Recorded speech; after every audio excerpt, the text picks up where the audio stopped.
तर अखेर पुणे अत्याचार आरोपीला आता अटक झालेली आहे। नेमकं काय घडलं या प्रकरणामध्ये पाहूया टॉप 9 बातम्यांमधून।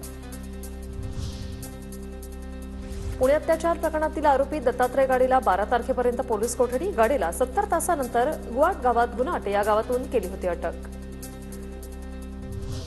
आरोपी सराईत गुन्हेगार, आरोपीचं सीसीटीव्ही फुटेज, कपडे आणि मुद्देमाल जप्त, सरकारी वकिलांची कोर्टात माहिती। तर आरोपी गाडेवर 6 गुन्हे दाखल, गुन्ह्यांमध्ये महिला तक्रारदार असल्याचीही पोलिसांची कोर्टात माहिती। दोघांमध्ये सहमतीनं शारीरिक संबंध, कोणताही प्रतिकार झाला नाही।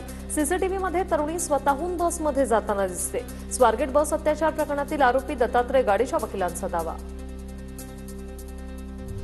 प्रकरणातील आरोपी दत्तात्रय गाडेच्या परिचयातील एक वकिलाचा धक्कादायक दावा, आरोपी आणि पीडित महिनाभरापासून एकमेकांना ओळखायचे।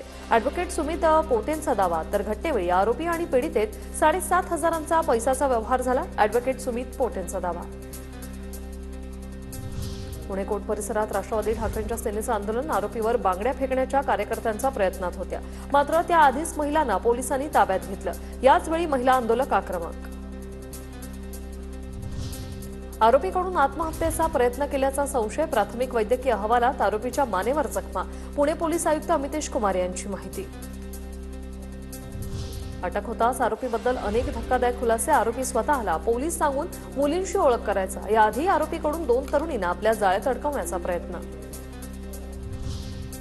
वक्तव्याचा विपर्यास, गृहराज्यमंत्री योगेश कदमांचं स्पष्टीकरण, स्वारगेटमधील घटना शांततेतच घडली, योगेश कदमांनी केलं होतं वक्तव्य।